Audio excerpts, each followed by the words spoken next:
Hello दोस्तों, कैसे हो आप लोग। और एडवांस फिजिक्स में एक बार फिर आपका स्वागत है।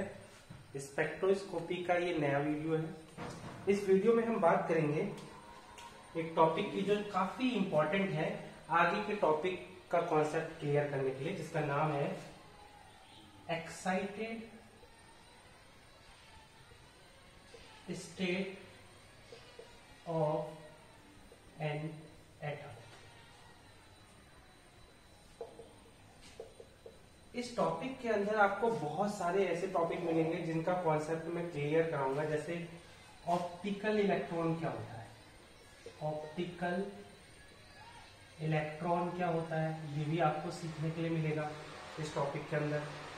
इस ऑप्टिकल इलेक्ट्रॉन को हम ऑप्टिकली एक्टिव इलेक्ट्रॉन भी बोलते हैं। जब मैं पढ़ाता हूँ तो हल्ला शुरू हो जाता है मोहल्ले का, ये कोई नई बात नहीं है। चलो अगला, अत्यंत खेदजनक है। इलेक्ट्रॉनिक कॉन्फ़िगरेशन के बारे में भी बात करेंगे। इलेक्ट्रॉनिक कॉन्फ़िगरेशन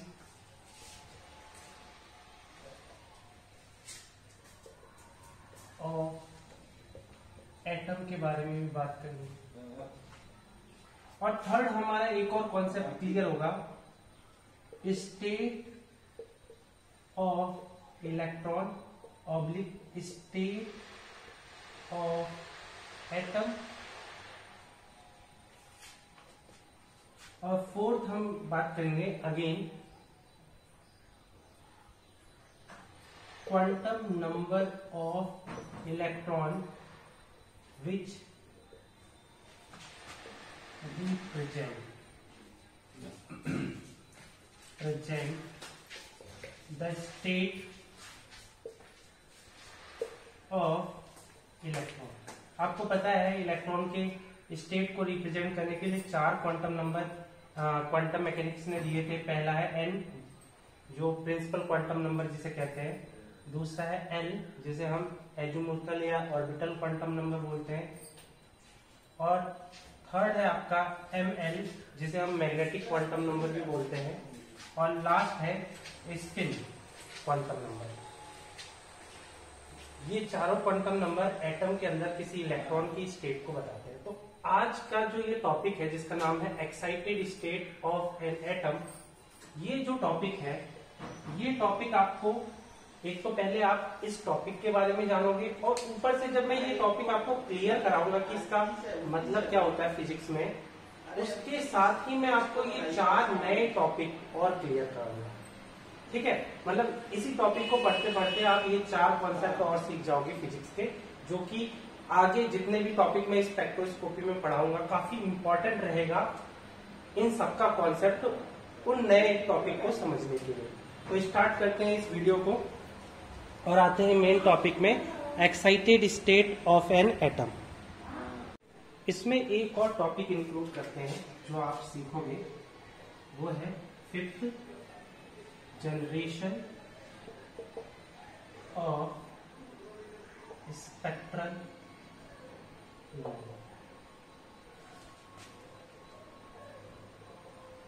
मतलब आप जब excited state of an atom वाला टॉपिक जब आप सीखोगे तो ये आपको 5 कॉन्सेप्ट बहुत अच्छी तरह से क्लियर हो जाएंगे कि इन सब का फिजिक्स में मतलब क्या है।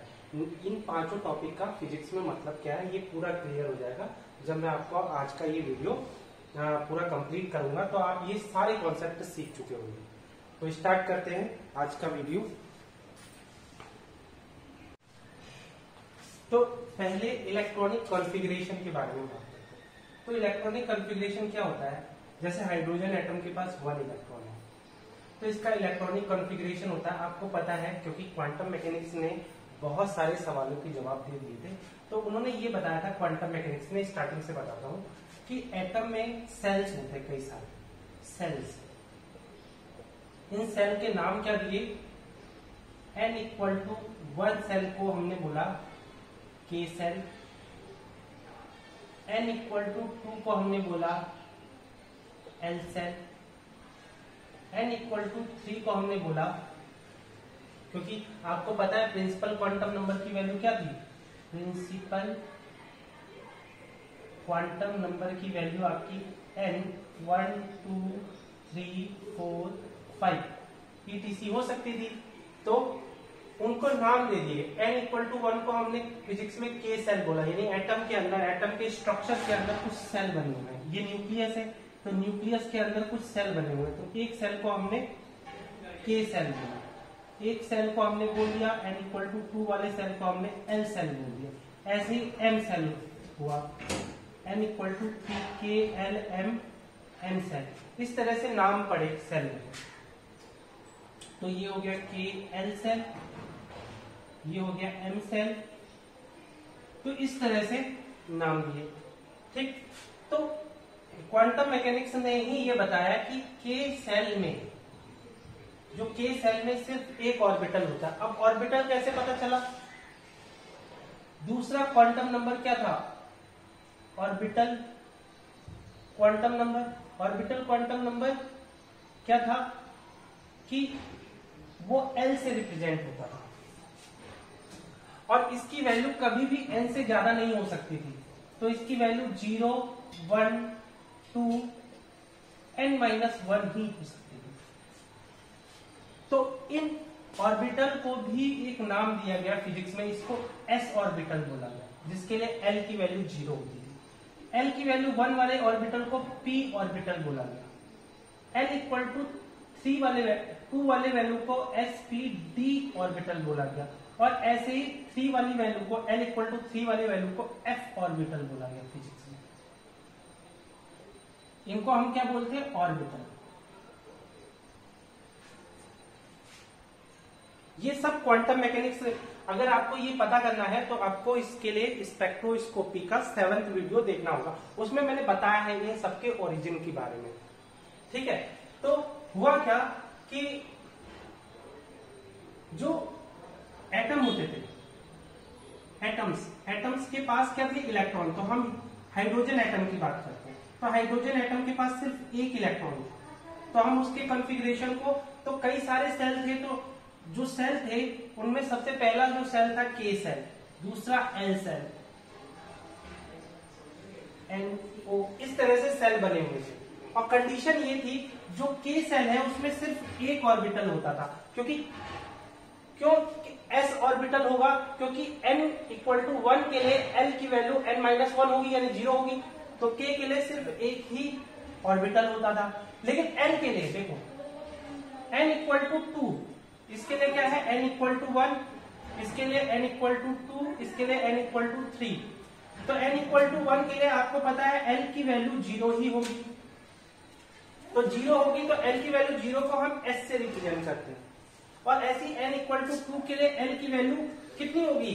n से कम होनी चाहिए। तो कौन सी दो वैल्यू कम है? 0 और 1। तो इनको हमने नाम दिया, 0 के लिए s ऑर्बिटल और 1 के लिए p ऑर्बिटल। ऐसी 3 के लिए l की वैल्यू कितनी होगी? 0 1 2, क्योंकि 3 से ज्यादा नहीं हो सकती। यहाँ रूल ये है, l की वैल्यू n माइनस 1 हो सकती है, तो यहाँ 3 है l की वैल्यू, तो 3 से कम यानी 2 हो सकती है। तो l इक्वल टू 0 को s ऑर्बिटल बोलते हैं, l इक्वल टू 1 को p ऑर्बिटल बोलते हैं, और l इक्वल टू 2 को d ऑर्बिटल बोलते हैं। क्लियर होगी बात? तो अब इस चीज को अगर आपको नोट करना है समझने के लिए, तो आप लिख लो, नोट कर लो, नोट कर लो, अदरवाइज मैं ये सब मिटा दूं जो मेरे काम की चीज है। जैसे हाइड्रोजन के पास एक इलेक्ट्रॉन है, तो एक इलेक्ट्रॉन कहाँ होगा? आपको पता है ये स्टेट है। अब स्टेट क्या कहती है कि जैसे स्टेट को हम रिप्रेजेंट करते हैं साई 1 0 0। ये 1 इंडिकेट करता है कि n की वैल्यू 1 है, ये 0 रिप्रेजेंट करता है l की वैल्यू 0 है, और ये रिप्रेजेंट करता है कि ml की वैल्यू 0 है। यानी जो इस स्टेट को रिप्रेजेंट करता है वो कौन सा ऑर्बिटल है? 1s ऑर्बिटल है। 1 ये रिप्रेजेंट कर रहा है कि n की वैल्यू 1 है, तो क्या मैं इसे 1s लिख दूं? अब क्योंकि ये s ऑर्बिटल किसका है? n इक्वल टू 2 का, तो इसे मैं 2s लिख दूं। दिखाई दे रहा है? और कैमरा ऑन है? बिल्कुल है। तो मैं क्या इनको ऐसे नाम दे दूं, n इक्वल टू 2 को, ये जो s ऑर्बिटल है ये n इक्वल टू 2 सेल का है तो इसे 2s 2p नाम दूंगा। और ऐसे ये sp d जो ऑर्बिटल है ये किसके लिए है, n इक्वल टू 3 के लिए है तो ये 3s 3p 3d। ऐसे ही n इक्वल टू 4 के लिए क्या बन जाएगा, सॉरी हाँ n इक्वल टू 4 के लिए क्या होगा, n सेल होगा तो इसमें क्या होंगे 4s 4p 4d and 4f orbital. अभी मैंने इनके एनर्जी के बारे में बिल्कुल बात नहीं की है, मैंने खाली स्टेट बताई है। तो ये कौन सी स्टेट है, अगर मैं बोलूं इसका वेव फंक्शन क्या होगा तो इसका वेव फंक्शन होगा साई 1 0 0। समझ में आ रहा है, क्लियर हो गई बात। इसका वेव फंक्शन क्या होगा, इसका वेव फंक्शन होगा साई 2 0 0। पी का वेव फंक्शन क्या होगा, एक्चुअल में पी में 3 स्टेट होती हैं, पी में 3 स्टेट होती है क्योंकि मैंने पी का ऑर्बिटल जब आपको स्पेक्ट्रोस्कोपी का 7th वीडियो में बताया था मैंने कि पी जो ऑर्बिटल होता है उसमें 3 स्टेट होती हैं जिसमें ml की वैल्यू क्या होती है -1 0 और +1। तो हम इसका वेव फंक्शन काफी कॉम्प्लिकेट है तो हम लिखेंगे नहीं, यानी इलेक्ट्रॉन किसी स्टेट में रह सकता है और वो स्टेट हम इनके क्वांटम नंबर या इसके वेव फंक्शन से कैलकुलेट कर सकते हैं। तो ये हम आज, क्योंकि मैं अभी सबसे पहले इलेक्ट्रॉनिक कॉन्फ़िगरेशन के बारे में बता रहा हूं,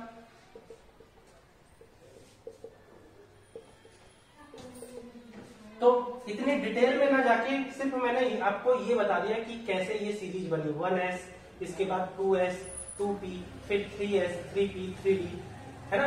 ये इन पे डिपेंड करता था, n इक्वल टू 1 के लिए l की वैल्यू 0, n इक्वल टू 2 के लिए l की वैल्यू 0 और 1, इसीलिए s और p आए। n इक्वल टू 3 के लिए l की वैल्यू 0 1 2, इसलिए 3s 3p 3d आए, इस तरह से। अब बाकी चीजें मैं मिटा दूं, काम की चीजें लिखते हैं, ठीक है। जितना हमें काम है वही लिखेंगे। तो k l m l तो लिखा ही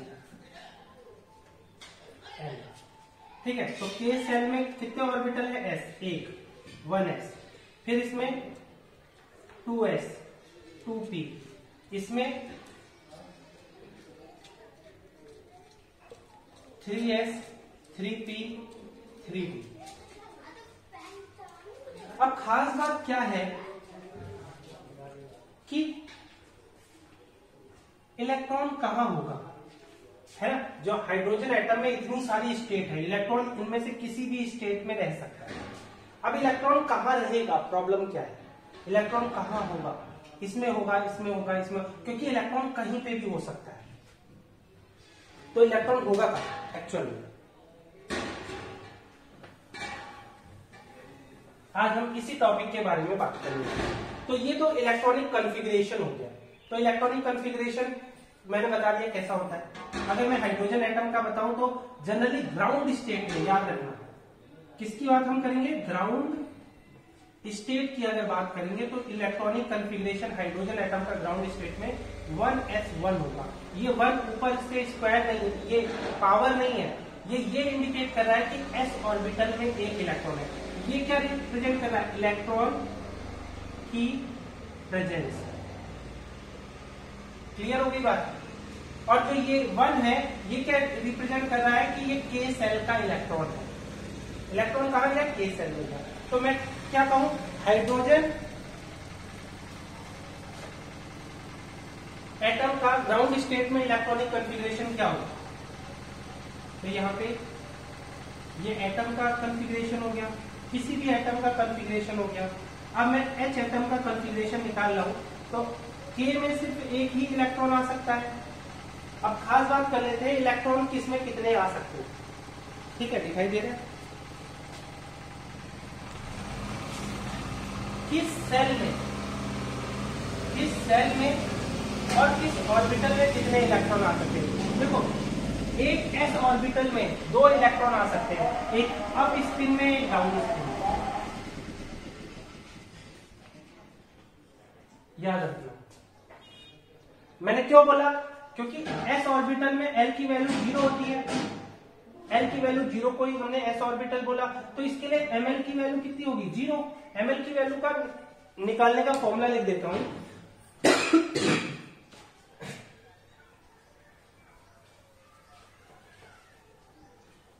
जैसे ऑर्बिटल का है l equal to 0 1 2 3 n minus 1। ऐसे ही आपका थर्ड क्वांटम नंबर क्या होता है, मैग्नेटिक क्वांटम नंबर। तो मैग्नेटिक क्वांटम नंबर ml की वैल्यू कितनी होती है 0 plus minus 1 plus minus 2 and so on plus minus l। यानी ml की वैल्यू कभी भी l से ज्यादा नहीं हो सकती। तो यानी s ऑर्बिटल के लिए l की वैल्यू 0, तो ml की वैल्यू 0 इस फॉर्मूले से। ये कॉम्बिनेशन ये रिप्रेजेंट कर रहा है, यानी 1s यानी s का कॉम्बिनेशन, s ऑर्बिट में ml की वैल्यू 0 हुई, इसका मतलब सिर्फ एक ही स्टेट है। एक स्टेट में दो इलेक्ट्रॉन आ सकते हैं, एक s की वैल्यू प्लस हाफ वाला और एक s की वैल्यू माइनस हाफ वाला। यानी k सेल में एक ही ऑर्बिटल है, यानी इसमें दो इलेक्ट्रॉन आ सकते हैं। अब ऐसे ही इस 2s में भी दो इलेक्ट्रॉन आ सकते हैं, प्लस एक p भी है।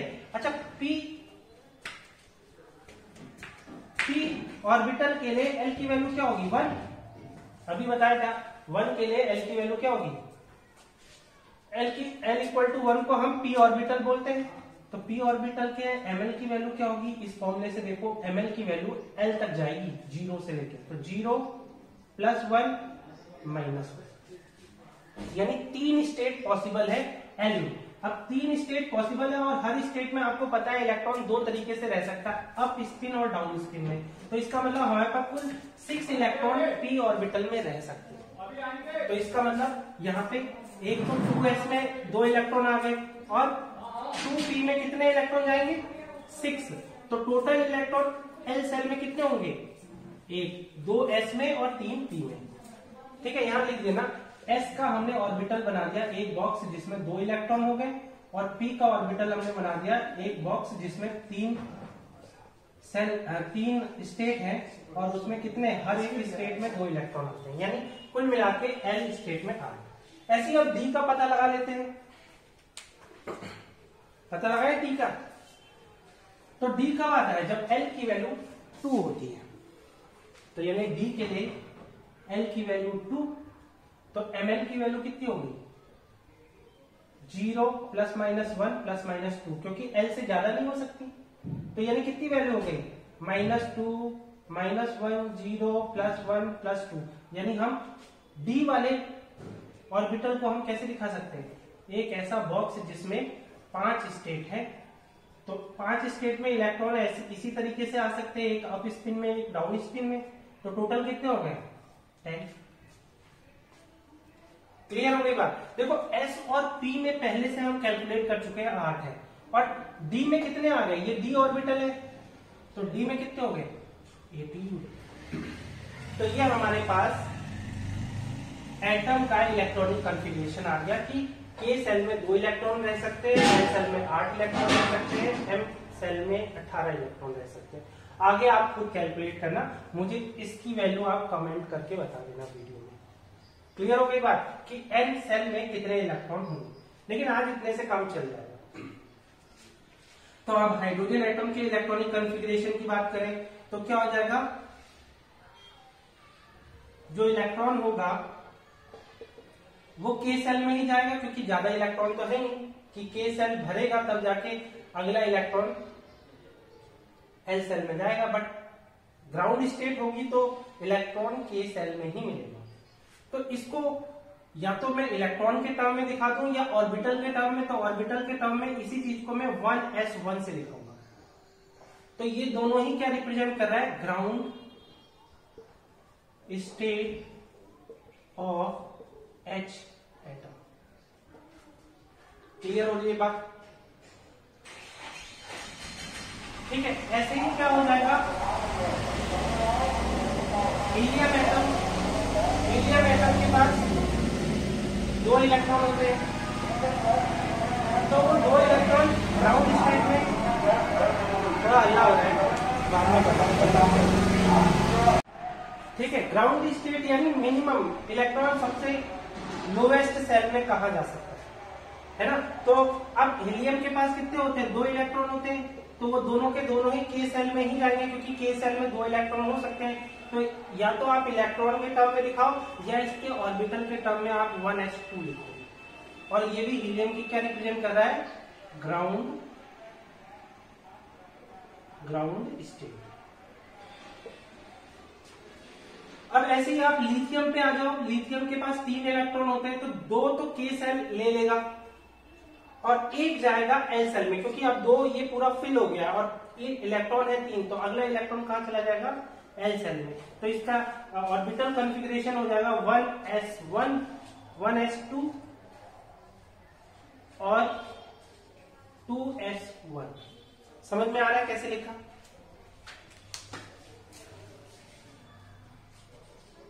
ठीक है, तो ये भी क्या हो गई, ground state of lithium, ground state of L I atom.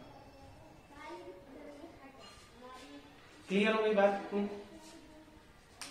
ठीक है, ऐसे ही हम सारे एटम का इलेक्ट्रॉनिक कॉन्फ़िगरेशन बना सकते हैं। जैसे मैं अब कुछ गिने चुने एटम का बनाऊंगा, इसको मैं मिटा दूं।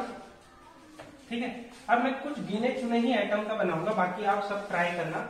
एक कार्बन का बना लेते हैं, C6, कार्बन के पास 6 इलेक्ट्रॉन होते हैं, तो 2 इलेक्ट्रॉन तो के सेल में चले गए और बचे हुए 4 इलेक्ट्रॉन एल सेल में चले गए।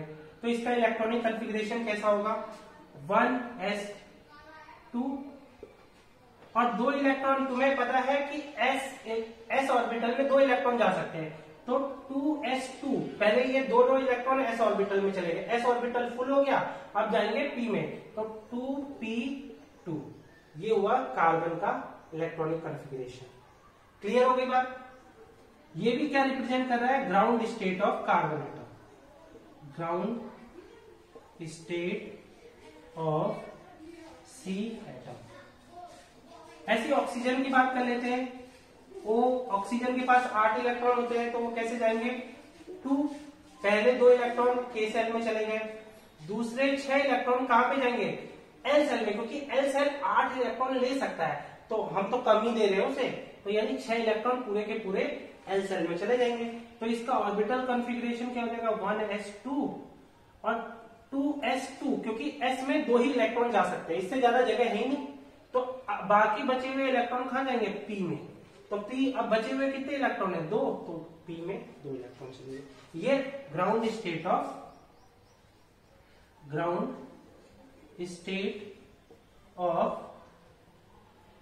ऑक्सीजन एटम है।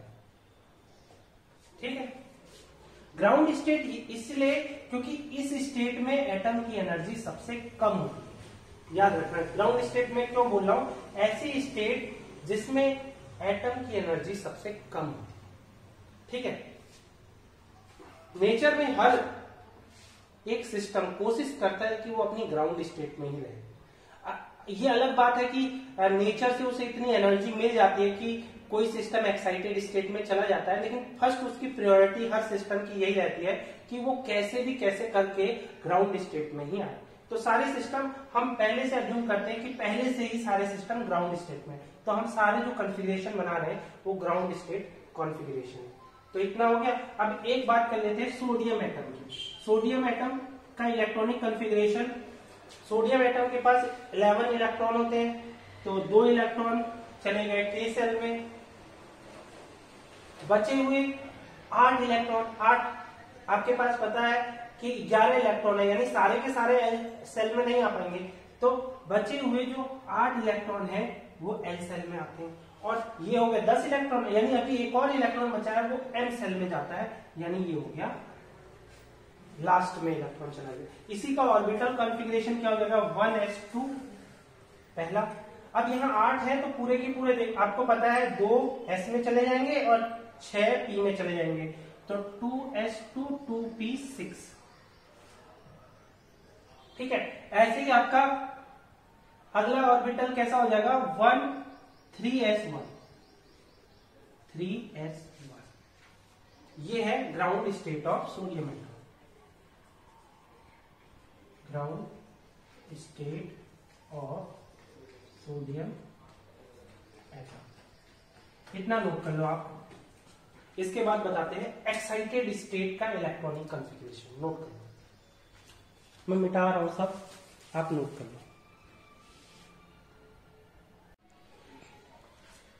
तो सबसे पहले बात करते हैं सबसे सिंपल एटम की, जो कि आपको पता है हाइड्रोजन एटम है।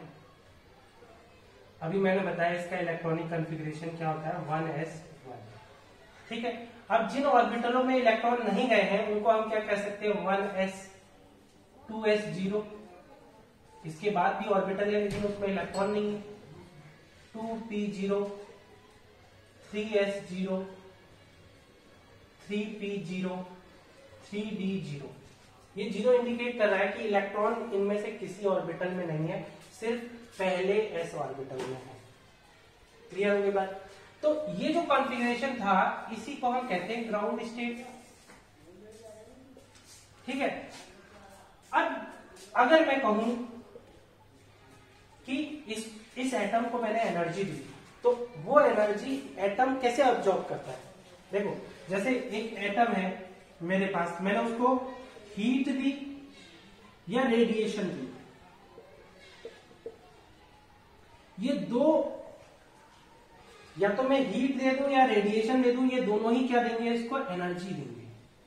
यानी ओवरऑल मैं कहूं कि किसी एटम को अगर मैंने एनर्जी दी है तो वो एक्साइटेड स्टेट में चला जाता है।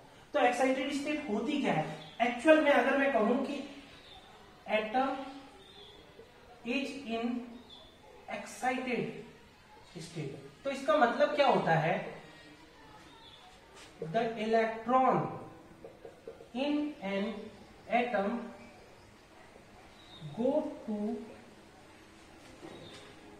go into an excited state। यानी अगर मैं कहूं एटम एक्साइटेड हो गया, इसका मतलब ये है कि एटम के अंदर जो प्रेजेंट कोई एक इलेक्ट्रॉन एक्साइटेड हो गया, और जो इलेक्ट्रॉन एक्साइटेड हुआ है उसी इलेक्ट्रॉन को हम कहते हैं ऑप्टिकल इलेक्ट्रॉन, या इसको और नाम से कह सकते हैं ऑप्टिकली एक्टिव इलेक्ट्रॉन। समझ में आ रही है मेरी बात? ये बातें आप नोट करें। यानी ऑप्टिकली एक्टिव इलेक्ट्रॉन हम उसी को कहेंगे, या ऑप्टिकल इलेक्ट्रॉन उसी को कहेंगे जो इलेक्ट्रॉन एक्साइटेड स्टेट में गया है। ठीक है, समझ में आ गई बात? तो इलेक्ट्रॉन एक ही है तो वो यही इलेक्ट्रॉन होगा। अगर हमने एक्साइटेड किया तो वो एनर्जी क्या करेगा, यही इलेक्ट्रॉन, इस एटम का ये इलेक्ट्रॉन, जब मैंने हाइड्रोजन एटम को एनर्जी दी तो वो एनर्जी क्या हुआ, वो एनर्जी इसके एक इलेक्ट्रॉन ने एब्जॉर्ब की, और ये इलेक्ट्रॉन उस एनर्जी को एब्जॉर्ब करके हायर एनर्जी स्टेट में चला गया। तो हायर एनर्जी स्टेट क्या है, वो यहां पे भी जा सकता है, यहां पे भी जा सकता है, यहां पे भी जा सकता है, यहां पे भी जा सकता है, डिपेंड करता है मैंने उसे कितनी एनर्जी दी है। क्लियर हो गई बात? तो इतनी सब चीजें मिटा दूं। ऑप्टिकली एक्टिव इलेक्ट्रॉन आपको समझ में आ गया क्या है? वो इलेक्ट्रॉन जो एक्साइटेड स्टेट में जा रहा है वही ऑप्टिकल एक्टिव इलेक्ट्रॉन है। ठीक है, मिटा। तो क्या हुआ, इसकी एक्साइटेड स्टेट क्या हो सकती है, इसकी एक्साइटेड स्टेट ये भी हो सकती है 2s1, या इसकी एक्साइटेड स्टेट ये भी हो सकती है। यानी this is ground state, this is excited state, या ये भी एक्साइटेड स्टेट हो सकती है 2p1 3s0, ये भी एक्साइटेड स्टेट है हाइड्रोजन एटम में, ये भी एक्साइटेड स्टेट है।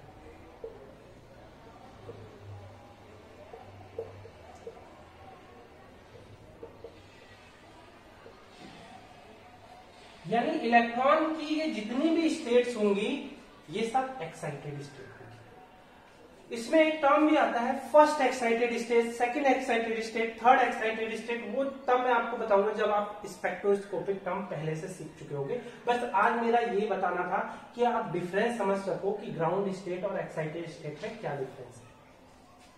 अच्छा, मैं याद दिलाता हूं आपकी वो बोहर थ्योरी ऑफ एटम के बारे में। Bohr theory of atom.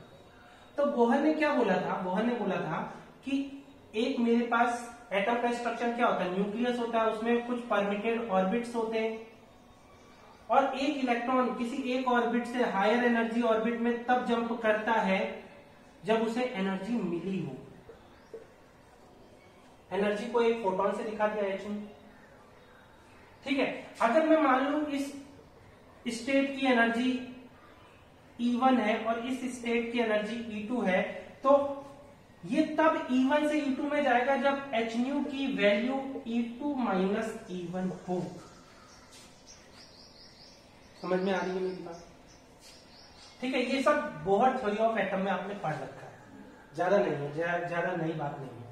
ठीक है, अब हम उस केस के बारे में बात करते हैं जब इसका इलेक्ट्रॉन एक्साइटेड स्टेट में पहुंच गया। एक्साइटेड स्टेट यानी इस स्टेट में या इस स्टेट में या इस स्टेट में, वो किसी भी स्टेट में पहुंच गया जब मैंने हाइड्रोजन एटम को एनर्जी दी, तो ये इस स्टेट में पहुंच गया।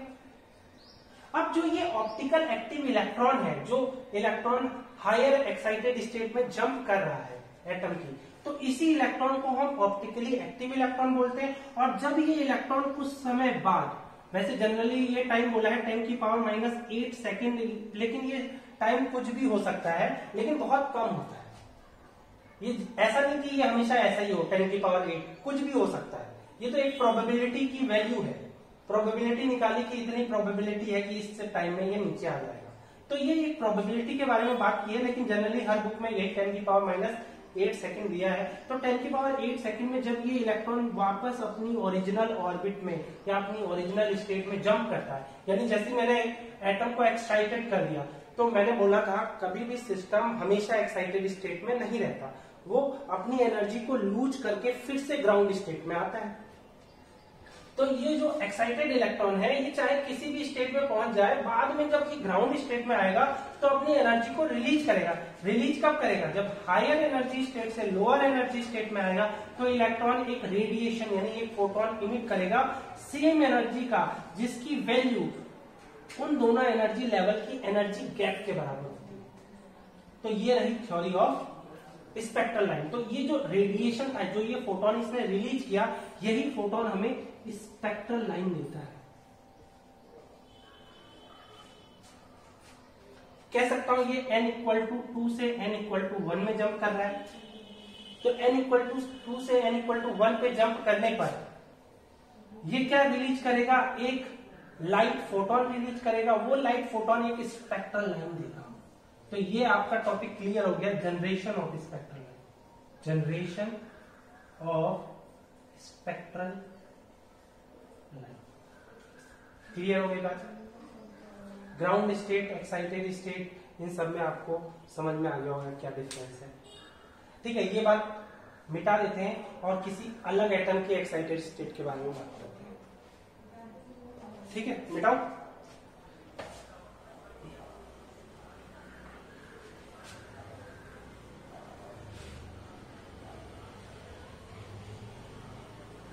अब बात कर लेते हैं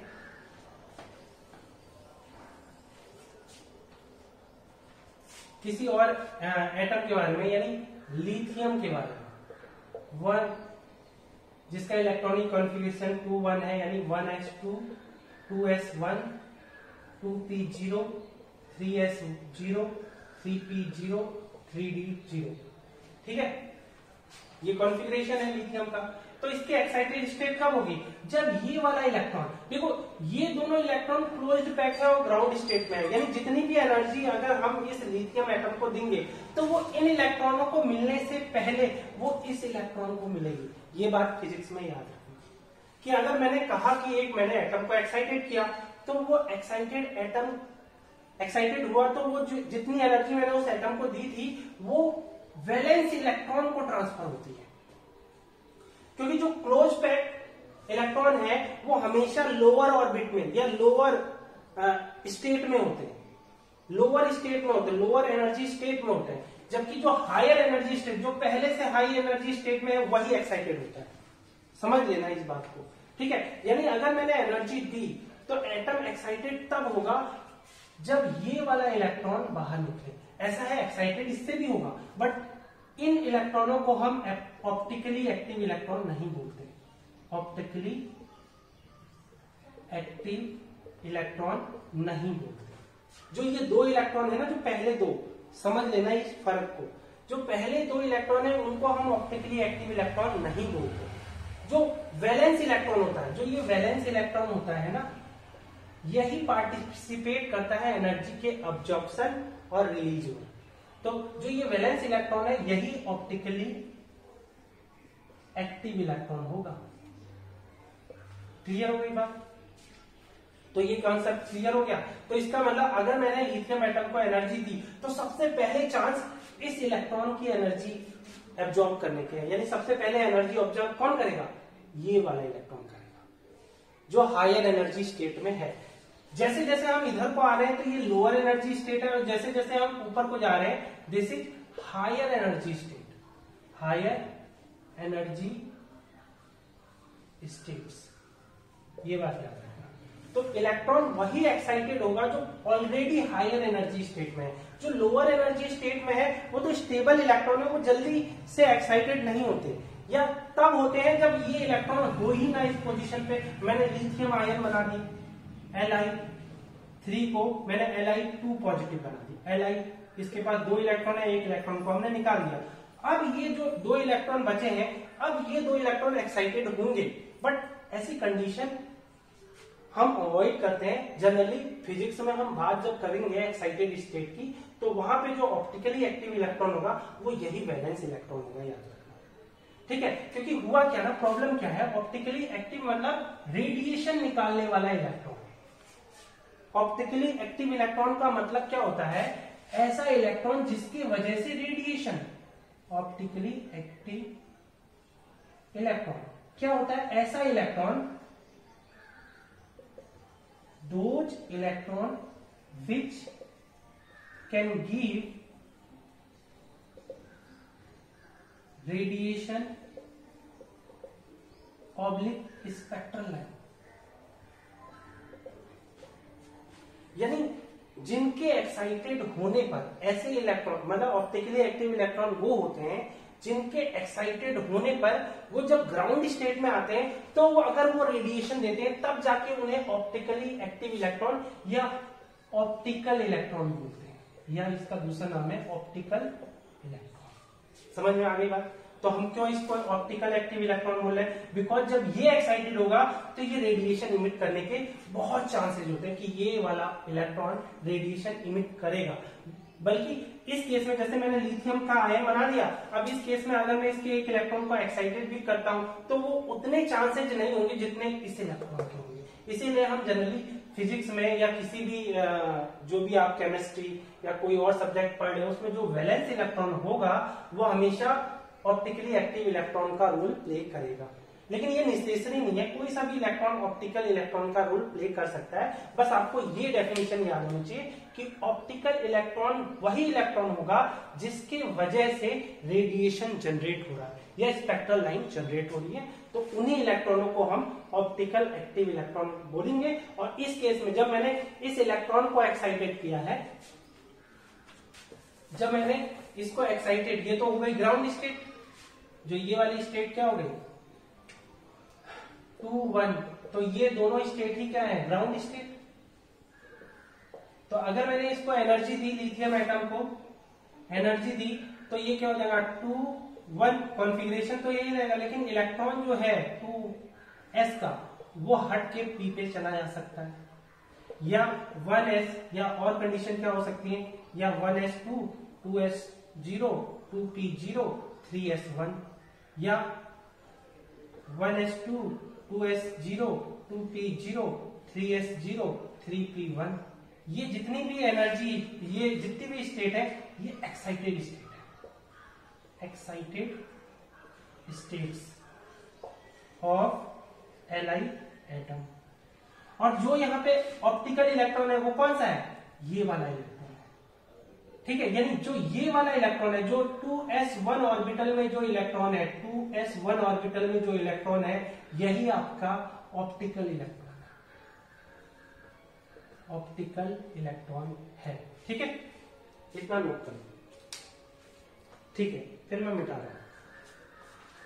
तो एक्साइटेड स्टेट ऑफ एटम समझ में आ गई मेरी ये बात। ठीक है, मिटाओ।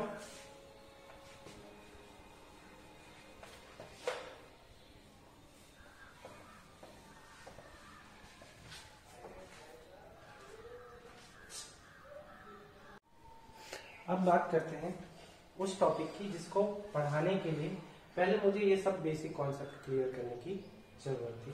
तो वो उस टॉपिक का नाम है energy of optical electron.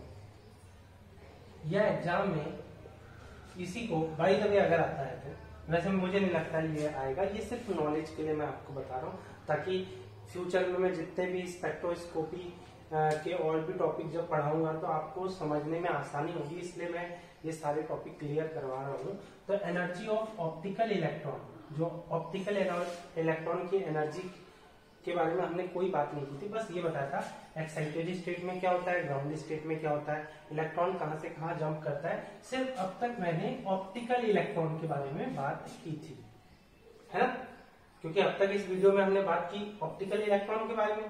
But अब जो हम बात करेंगे वो है एनर्जी ऑफ ऑप्टिकल इलेक्ट्रॉन, या इसी को और बेटर वे में अगर हम कहेंगे तो वो होगा एनर्जी ऑफ एटम। तो टॉपिक का नाम ये है, एनर्जी ऑफ एटम। तो इसके बारे में कुछ बातें नोट कर लो आप, फटाफट मैं लिख देता हूं बोर्ड में, फिर उनको नोट कर लो, उसके बाद मैं इस टॉपिक के बारे में आपको समझाता हूं। ठीक है,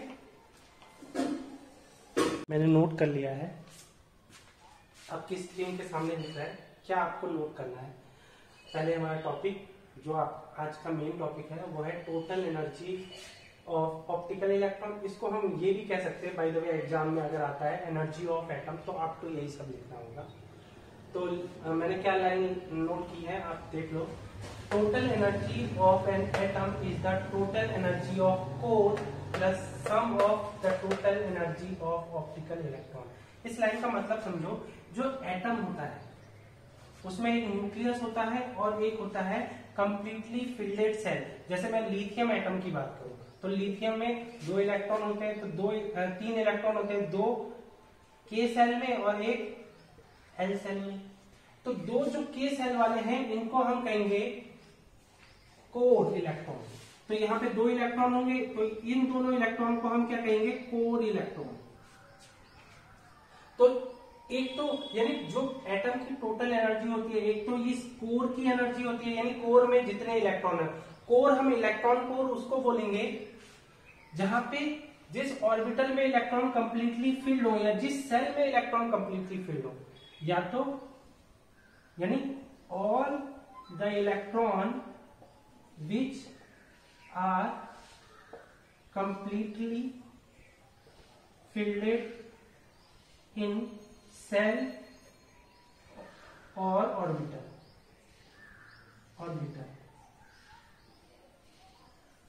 आर कॉल्ड कोर इलेक्ट्रॉन। और इन कोर इलेक्ट्रॉन की एनर्जी फिक्स्ड होती है।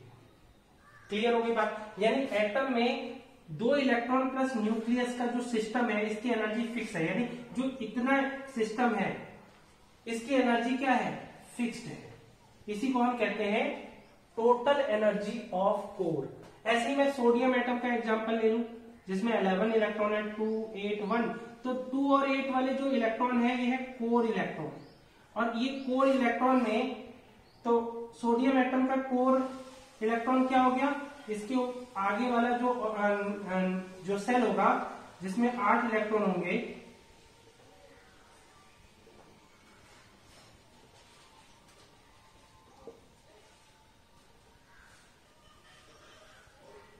तो जो ये है सोडियम एटम का, तो ये है कोर। और जो कोर का कॉम्बिनेशन होता है वो energy of nucleus plus energy of all electron of core. ये जो टोटल एनर्जी होती है ये हमेशा एटम की कांस्टेंट होती है। इसीलिए मैंने इस लाइन में लिखा total energy of an atom is the total energy of core total energy of optical electron. और जो ऑप्टिकल इलेक्ट्रॉन है, जैसे सोडियम के केस में बाहर का एक इलेक्ट्रॉन, ये हुआ ऑप्टिकल इलेक्ट्रॉन, तो इसकी एनर्जी अलग होती है। तो जो टोटल एनर्जी ऑफ एटम क्या होती है, energy of core plus energy of optically active electron, इसका सम होती है। जो कोर की एनर्जी होती है वो फिक्स होती है एटम में। जैसे लिथियम की कोर की एनर्जी क्या होगी, ये होगी। ये लिथियम की कोर में कितने, 2 इलेक्ट्रॉन है, तो 2 इलेक्ट्रॉनों की न्यूक्लियस के साथ जो टोटल एनर्जी बनी प्लस, और जो अलग से इस ऑप्टिकल इलेक्ट्रॉन की एनर्जी है वो, उसका जो सम होगा वही टोटल एनर्जी ऑफ एटम होगा। क्लियर हो गई बात। अब समझते हैं ऑप्टिकल इलेक्ट्रॉन की definition. All those electron of atom which exist in partially filled shells और ऑर्बिटल। तो ये देखो पार्शियली फिल्डेड ऑर्बिटल में देखो इसमें 2 इलेक्ट्रॉन होने चाहिए, पर है कितने, एक, यानी ये पार्शियली फिल्डेड है। ऐसे इसमें क्या होने चाहिए, 2, लेकिन यहाँ पे क्या है, 1 इलेक्ट्रॉन है। तो जितने भी इलेक्ट्रॉन पार्शियली फिल्डेड सेल में होते हैं वो सब क्या होते हैं, ऑप्टिकल इलेक्ट्रॉन होते हैं। अभी जाने that part of energy of atom which depend या varies due to optical electron are called energy of optical electron. कहने का मतलब एटम की जो दूसरे पार्ट की एनर्जी है, यानी एक तो एनर्जी ऑफ कोर हो गया, यानी एटम की एनर्जी क्या हो गई, एटम एनर्जी ऑफ एटम क्या होगी, एक तो कोर की एनर्जी होगी plus energy of optical electron. तो जो ये एनर्जी ऑफ ऑप्टिकल इलेक्ट्रॉन है ये कभी फिक्स नहीं होती है, क्योंकि ये ऑप्टिकल इलेक्ट्रॉन जंप करता रहता है अलग अलग एनर्जी लेवल में, या अलग अलग स्टेट में ये जंप करता रहता है। जैसे मैंने सोडियम, जैसे लिथियम का एग्जांपल लिया, तो लिथियम के एग्जांपल में 2 1 इसका कॉन्फ़िगरेशन हुआ, तो इलेक्ट्रॉन एक्साइटेड स्टेट में कैसे 1s2 2s0 2p1 ऐसा भी जा सकता है, या 1s2 2s0 2p0 3s1 यहां पे भी जा सकता है। यानी इलेक्ट्रॉन तो जो ऑप्टिकल एक्टिव इलेक्ट्रॉन है वो अपनी किसी स्टेट में फिक्स ही नहीं है।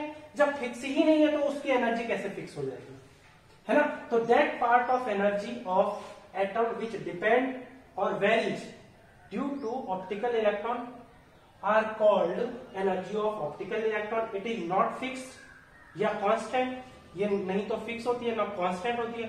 The total energy of optical electron depend on following factor. यानी अगर मुझे एटम की एनर्जी निकालनी है तो मुझे इस ऑप्टिकल एक्टिव इलेक्ट्रॉन की एनर्जी निकालनी होगी। तो ऑप्टिकल इलेक्ट्रॉन की एनर्जी फॉलोइंग फैक्टर पे डिपेंड कर रही है, तो अब मैं डायरेक्टली उस फैक्टर को लिखूंगा जिसपे ऑप्टिकल इलेक्ट्रॉन की एनर्जी डिपेंड कर रही है। तो ये सब नोट करना है तो नोट कर लो, अदरवाइज में मिटा।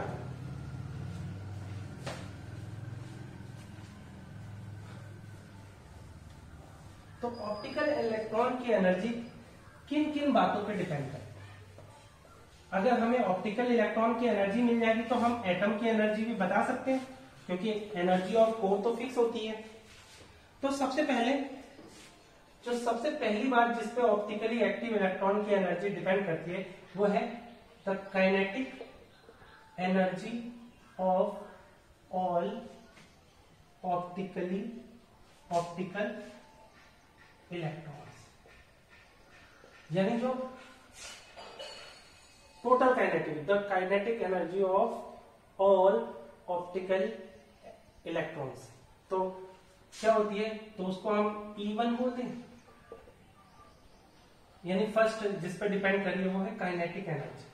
तो मान लें कि हमारे एटम के पास n ऑप्टिकल एक्टिव इलेक्ट्रॉन है, तो I कहां से कहां तक जाएगा, 1 से लेके n तक। और काइनेटिक एनर्जी का फॉर्मूला क्या होता है, हाफ mv²।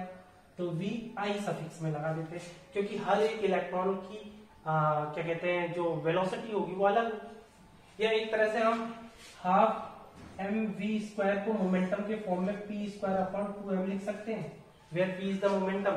तो इसी फॉर्मूले को हम ऐसे भी बना सकते हैं, I = 1 to n half pi square upon 2m, where P I यानी मोमेंटम ऑफ आई पार्टिकल। ठीक है, क्योंकि मास और सारे इलेक्ट्रॉनों का मास तो सेम होता है, इसलिए फॉर्मूला। तो पहला डिपेंड किस पे करता है, सारे ऑप्टिकल इलेक्ट्रॉन की काइनेटिक एनर्जी पे डिपेंड करता है। अब जो दूसरा ऑप्टिकल इलेक्ट्रॉन की एनर्जी किस पे डिपेंड करती है, एक तो काइनेटिक एनर्जी पे, second potential energy of all optical electron.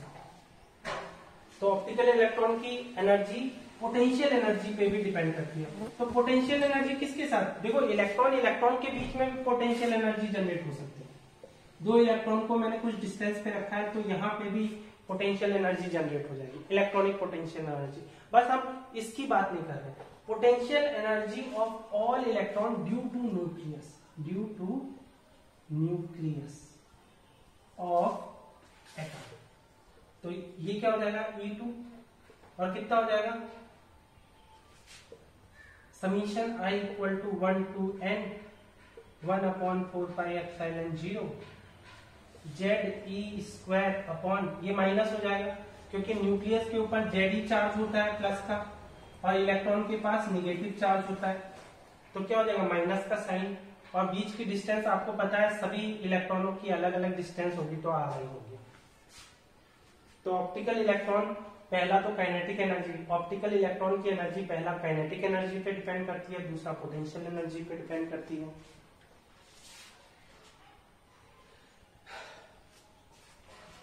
और थर्ड है आपका जो ऑप्टिकल इलेक्ट्रॉन की एनर्जी किस पे डिपेंड करती है, म्यूचुअल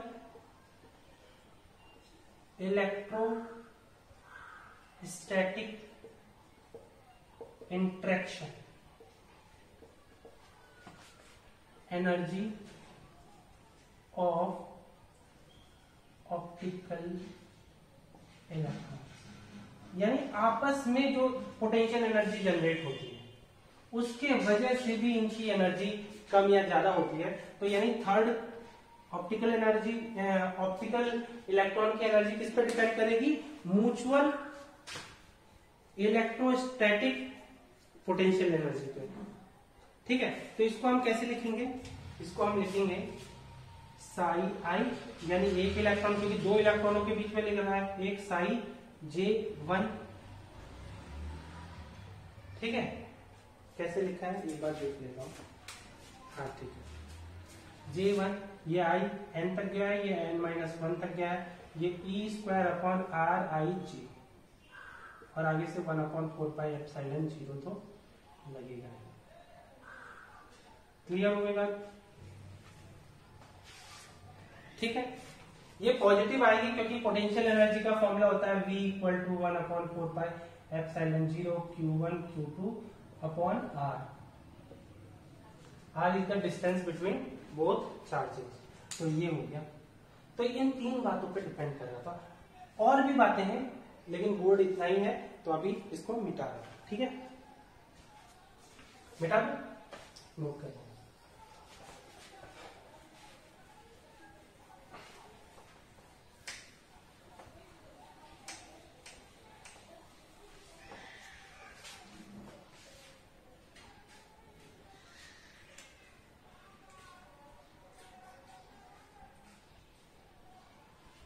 अब देखो जो अगला फोर्थ कि ऑप्टिकल इलेक्ट्रॉन की एनर्जी किस पे डिपेंड कर रही है, स्पिन पे भी डिपेंड कर रही है। स्पिन जानते हो कैसे डिपेंड कर रही है, उसको मैं बता देता हूं। देखो एक इलेक्ट्रॉन अपनी पोजीशन पे स्पिन कर रहा है, तो होता क्या है, स्पिन से अगर स्पिन करेगा तो एक मैग्नेटिक मोमेंट जनरेट होगा। मैग्नेटिक मोमेंट कहने का मतलब है, देखो मैं आपको सिंपल एग्जांपल बताता हूं। जैसे एक करंट लूप है, अगर एक लूप है जिसमें करंट है, ठीक है, ध्यान से समझना। जैसे यहाँ पे बीच में न्यूक्लियस है और न्यूक्लियस के अराउंड इलेक्ट्रॉन चक्कर लगा रहा है, तो इलेक्ट्रॉन चक्कर लगा रहा है तो इससे जनरेट होगा करंट I, जो ऑपोजिट डायरेक्शन में जनरेट होगा। इस करंट I के जनरेशन से एक मैग्नेटिक फील्ड जनरेट होगा। अगर करंट की डायरेक्शन ऐसी है तो मैग्नेटिक फील्ड नीचे को जनरेट होगा।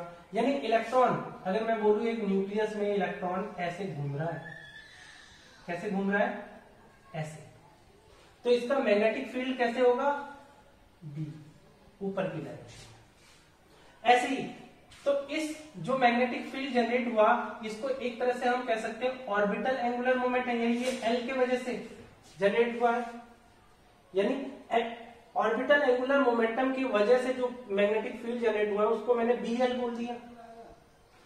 और ऐसे ही इलेक्ट्रॉन का चार्ज भी तो है, अब वो चार्ज अपनी पोजीशन पे अगर स्पिन करेगा तो इसका मतलब सरफेस करंट घूम रहा है, सरफेस करंट घूम रहा है तो ये करंट भी इसकी सरफेस पे जनरेट होगा जो कि अपोजिट। अगर ये इलेक्ट्रॉन, समझो मेरी बात को, ठीक है, इधर इलेक्ट्रॉन इधर घूम रहा है तो करंट इधर जनरेट हो रहा है, तो आपका राइट हैंड थंब रूल की हेल्प से आप मैग्नेटिक फील्ड की डायरेक्शन निकाल सकते हो। वैसे क्या हो रहा है, जब इलेक्ट्रॉन भी अपनी पोजीशन पे घूम रहा है तो सरफेस करंट जनरेट हो रहा है। अगर मैं कहूं इलेक्ट्रॉन ऐसे घूम रहा है तो करंट कैसे जा रहा है, ऐसे, इस डायरेक्शन में। ये है स्पिन की डायरेक्शन और ये है करंट की डायरेक्शन। अब करंट ऐसे घूम रहा है तो इसका मतलब इसके पास भी एक मैग्नेटिक फील्ड है जिसे मैंने बी एस बोल दिया। तो जो ये मैग्नेटिक फील्ड है एक्चुअल में मैं इनको बार मैग्नेट से रिप्लेस कर सकता हूं। जैसे मैंने इस मैग्नेटिक, चूंकि ये एटम इलेक्ट्रॉन का एंगुलर मोमेंटम एक मैग्नेटिक फील्ड दे रहा था, इसका मतलब इस इलेक्ट्रॉन के घूमने को मैं एक बार मैग्नेट की हेल्प से दिखा सकता हूं जिसका एन ऊपर है और एस नीचे है। समझ में आ रही है बात। ऐसे ही इस इलेक्ट्रॉन को अपनी पोजीशन पे स्पिन करना, यह है एंगुलर मोमेंटम, और स्पिन करने से भी एक बार मैग्नेटिक, छोटा सा बार मैग्नेट भी जनरेट हो जाएगा। ये कितना, यहां एन और एस हो जाएगा। अब आपको पता है एन और एस आपस में अगर एक दूसरे के पास ना है, जैसे मैंने देखो नॉर्थ साउथ, साउथ नॉर्थ, इन दोनों को पास में लाया तो ये रिपेल हो रहे हैं। अगर इन दो बार मैग्नेट को मैं पास में लाऊं तो रिपेल होंगे। ऐसे ही एन एस और यहां एन एस कर दूं तो ये दोनों एक दूसरे की तरफ अट्रैक्ट होंगे। ऐसे एक और केस ले लेते हैं, एन एस एन एस, ये दोनों एक दूसरे को रिपेल करेंगे।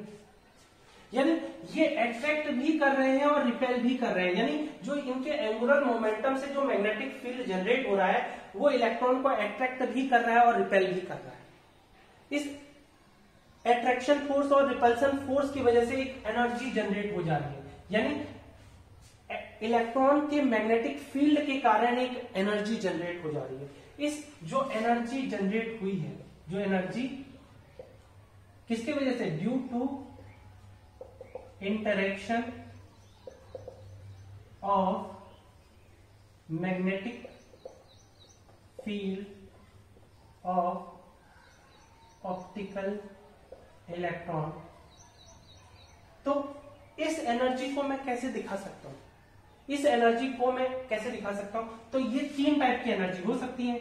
एक जो स्पिन और स्पिन के मैग्नेटिक मोमेंट के कारण जनरेट हो उसको मैं ESS से दिखा सकता हूं, और जो एक ऑर्बिटल एंगुलर मोमेंटम के कारण जो मैग्नेटिक फील्ड जनरेट हुआ और जो स्पिन एंगुलर मोमेंटम के कारण मैग्नेटिक फील्ड जनरेट हुआ उससे अलग एनर्जी जनरेट हो सकती है। और ऐसे ही ELL यानी ऑर्बिटल एंगुलर मोमेंटम और ऑर्बिटल एंगुलर मोमेंटम की वजह से भी एनर्जी जनरेट हो सकती है ना। तो यानी कई सारी एनर्जी, यानी SS की एनर्जी, स्पिन की वजह से जो मैग्नेटिक फील्ड जनरेट हुआ उससे एनर्जी जनरेट हो सकती है। ऑर्बिटल मैग्नेटिक फील्ड यानी ऑर्बिटल एंगुलर मोमेंटम और स्पिन एंगुलर मोमेंटम, इन दोनों के मैग्नेटिक फील्ड से भी एनर्जी जनरेट हो सकती है।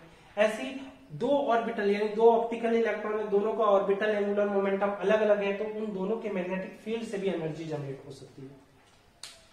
तो कुल मिला के क्या समझ में आया कि जो हमारे 4th, 5th और 6th पॉइंट होंगे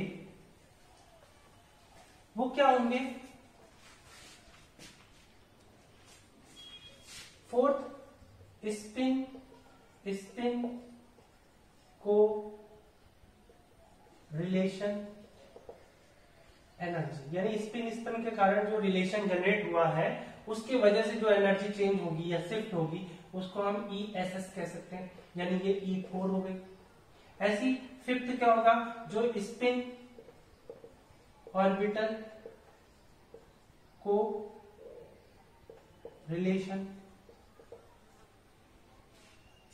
एनर्जी, तो इसको हम कैसे इंडिकेट करते हैं, E5 इक्वल टू ESL या LS बोल दें। ऐसी जो 6 ऑप्टिकल इलेक्ट्रॉन की एनर्जी जो आखिरी जिसकी वजह से जनरेट होगी वो होगा ऑर्बिटल को रिलेशन एनर्जी, इसको हम E6 कह देते हैं और ये क्या हो जाएगा ELL। तो मैं कहूं total energy of optical electrons क्या होगी, वो होगी E optical equal to E optical electron equal to क्या हो जाएगा E1 plus E2 plus E3 plus E4 plus E5 plus E6। इनकी वैल्यू आपको पता है, दिखाई दे रहा है, इनकी वैल्यू आपको पता है, लगा दूं summation I equal to 1 to n p i का square upon 2m plus I equal to 1 to n minus, ये माइनस में होगी, minus 1 upon 4 pi epsilon 0 ZE square upon RI plus I equal to 1 to n J equal to 1 to n minus 1 E 4 pi epsilon 0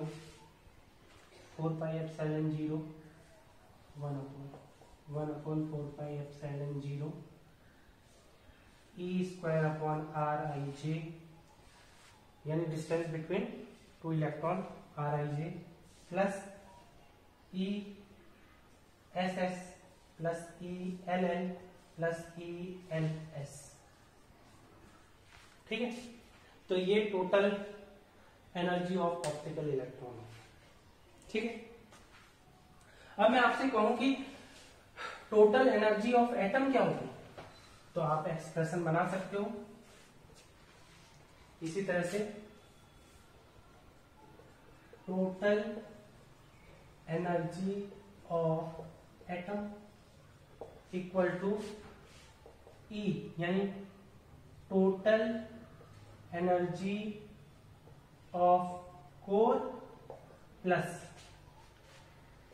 E total energy of optical electrons.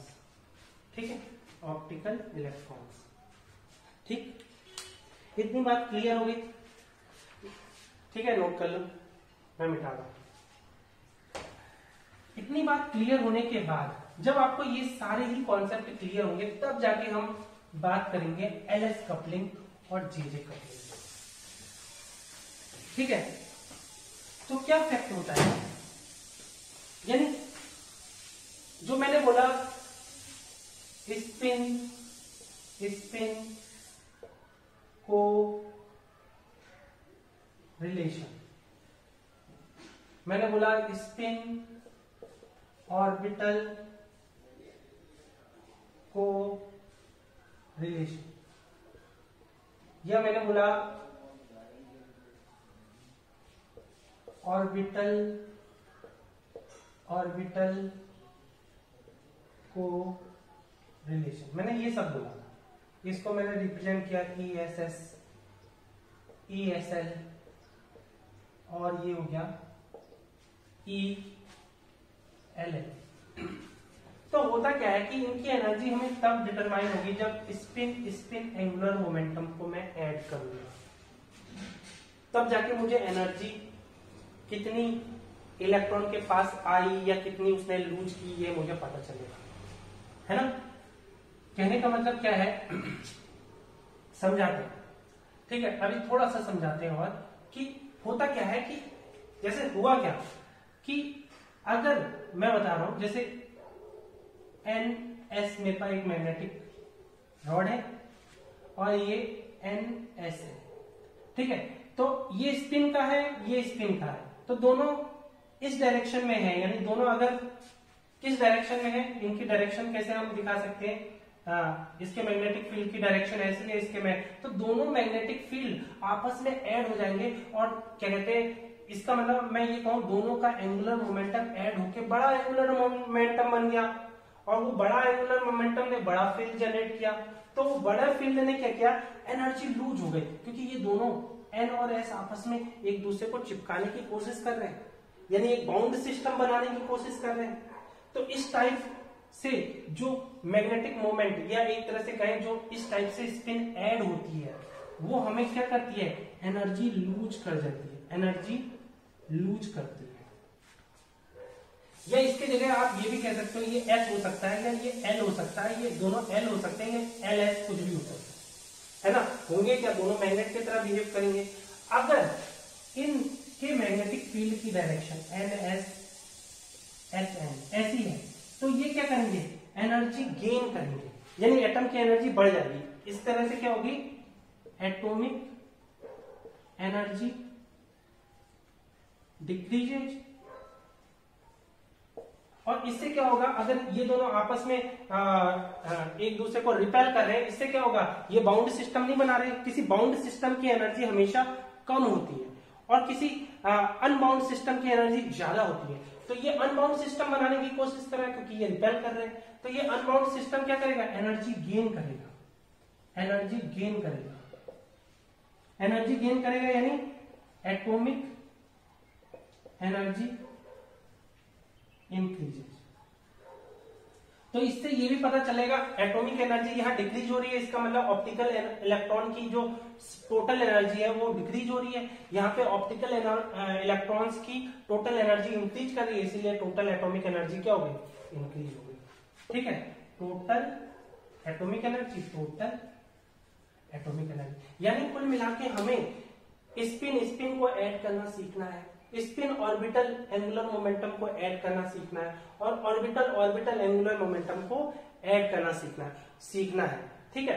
और इस add करने के बाद हम बता पाएंगे कि ऑप्टिकल इलेक्ट्रॉन की एनर्जी कितनी है, ठीक है। यानी ऑप्टिकल इलेक्ट्रॉन की एनर्जी को डिटरमाइन करने के लिए मुझे स्पिन को जोड़ना सीखना है, स्पिन ऑर्बिटल को जोड़ना सीखना है और ऑर्बिटल को जोड़ना सीखना है। तो ये जोड़ना तो सीख जाएंगे हम अगले वीडियो में, पर इस वीडियो में हमें एक कंक्लूजन पे पहुंचना है। वो कंक्लूजन क्या है, केस फर्स्ट। केस फर्स्ट क्या है,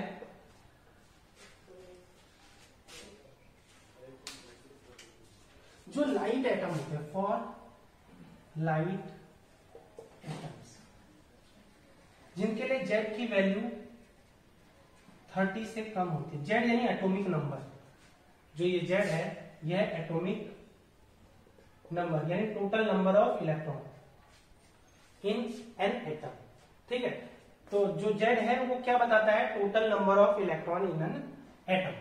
तो अगर ये जेड कम है तो हम कहेंगे उससे ये लाइट एटम है। और लाइट एटम के लिए हमने देखा है कि जो energy of S S interaction होता है, जो स्पिन स्पिन इंटरेक्शन एनर्जी होती है और जो ऑर्बिटल इंटरेक्शन एनर्जी होती है वो ऑर्बिटल स्पिन इंटरेक्शन एनर्जी से ज्यादा होती है। इन दोनों का सम इस एनर्जी से ज्यादा होता है। तो इस टाइप से जब हम एंगुलर मोमेंटम को ऐड करते हैं कि पहले सारे इलेक्ट्रॉन की स्पिन को ऐड करेंगे, फिर सारे इलेक्ट्रॉन के ऑर्बिटल एंगुलर मोमेंटम को अलग से ऐड करेंगे, तो इस टाइप से जो एंगुलर मोमेंटम का एडिशन होता है उसे हम कहते हैं एलएस कपलिंग।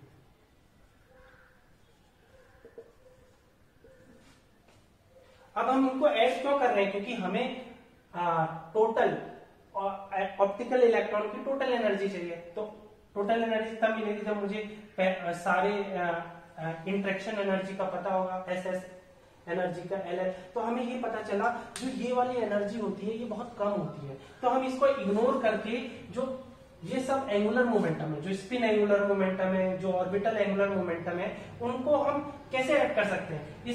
स्पिन को अलग से ऐड कर सकते हैं और ऑर्बिटल एंगुलर मोमेंटम को अलग से ऐड कर सकते हैं। क्यों?